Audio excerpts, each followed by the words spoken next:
Oh my god, we're back again. The Nvidia GT 705, featured in my earlier Scalper Pandemic graphics card video, was not wholly successful at running anything modern, at least with the exception of some very carefully chosen low-spec friendly titles. But Moore's law suggests that processing power, or transistor count or something, doubles every year, or couple of years. You know, it's not a very good law. So surely, if we look far enough back, we can find something that can play comfortably on this utter piece of shit. For those who missed it, and I can't completely blame you, this is that aforementioned Nvidia GT 705. Available in select OEM machines released in 2014, this card used what was, at the time, vintage architecture. Not in a Frank Lloyd Wright sense, but more of a mud hut. This Fermi-based upgrade from the GT 610 of 2012 is really more of a display adapter for systems that lack iGPUs, or need more than one display output for, I don't know, VR PowerPoint maybe? The point being, in 2014, this was not expected to play 2014 games, nor 2013 games, or 2012. So I decided to delve back into my Steam archive to see just how far back in time I had to go to find something playable. The oldest game on today's test is BioWare's excellent Knights of the Old Republic. Visually it doesn't hold up to the other titles in this video, but the gameplay and storyline have aged surprisingly well. I'm sure there are some widescreen fixes available for this version of the game, but I didn't want to dwell too long on this, so I tested at the rather obsolete resolution of 1280 by 960.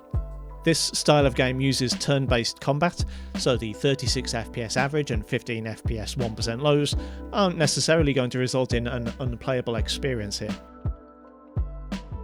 The legend that is Half-Life 2 is 10 years older than the GT 705, and was something of a benchmark game in its day. Consoles struggled to give even frame pacing, and although the Source engine proved to be extremely scalable, running at max settings and high resolutions required some serious PC hardware. Then again, PC hardware development moved at a rapid pace in the 2010s, and it wasn't long before HL2 became pretty trivial to run. So the fact that this humble display adapter can manage an average of over 100 FPS in 1280 by 720 shouldn't be a surprise. I did a brief run at 1080, but the frame rate never quite hit 60 without dropping other visual settings.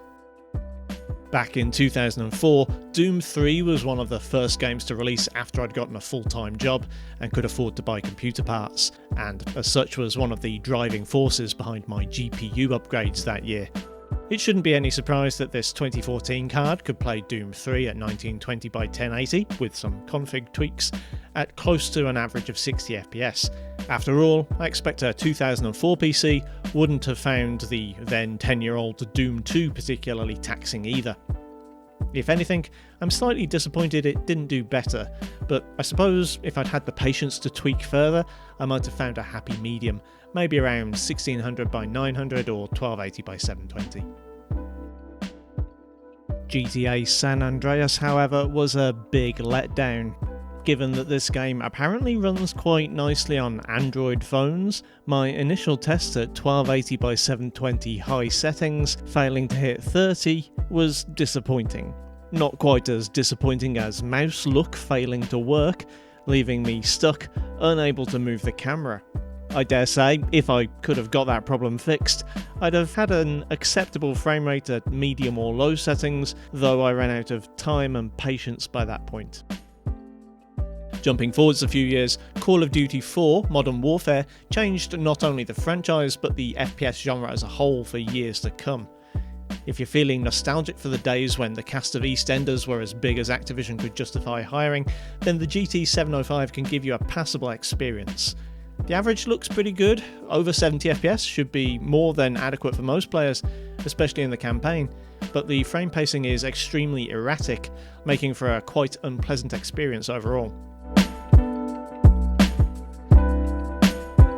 Portal helped solidify Valve's reputation in gaming history, being the title to prove that they could carry their reputation for stellar world building and enjoyable gameplay outside of the shooter genre.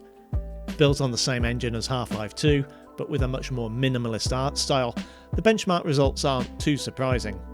Given the style of game, I decided to opt for 1080 rather than 720, resulting in this sub 60 FPS average that at no point feels insufficient.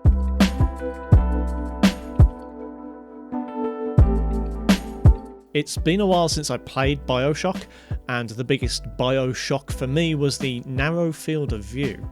As a multi-platform title, a majority of gamers would have been expected to play this on TVs, so the narrower field of view makes sense, but it's still pretty disconcerting on a 27-inch monitor just a couple of feet from my face.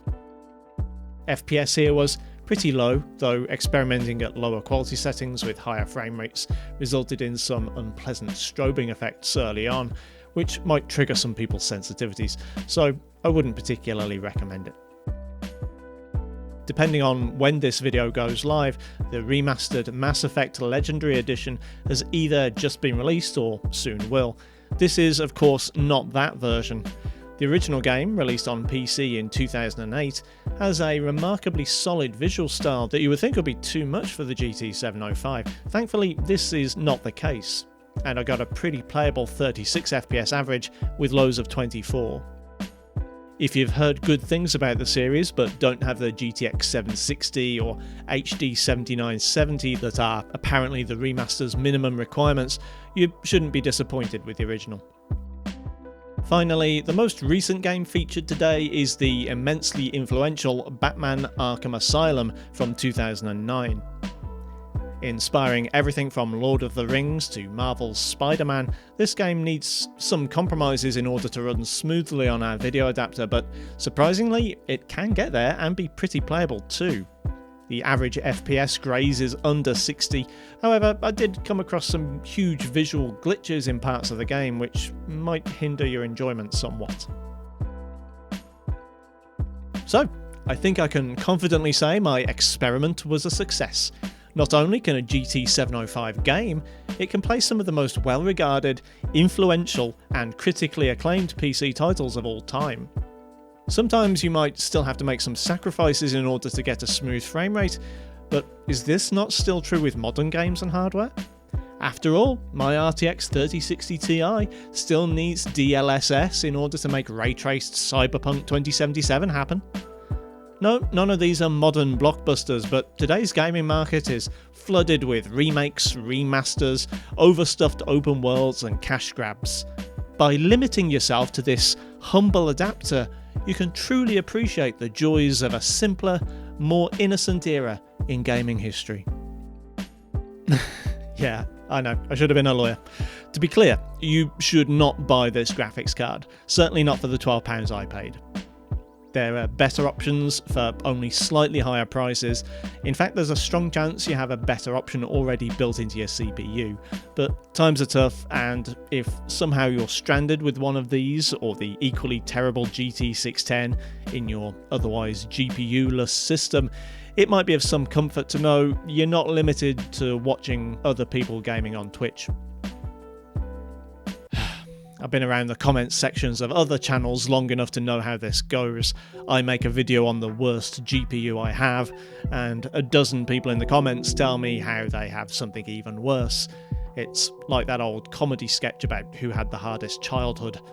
Let me know just how bad your GPU is and how grateful I should be in the comments. While you're down there, kindly do the usual YouTube things if you feel so inclined, and I'll see you next time.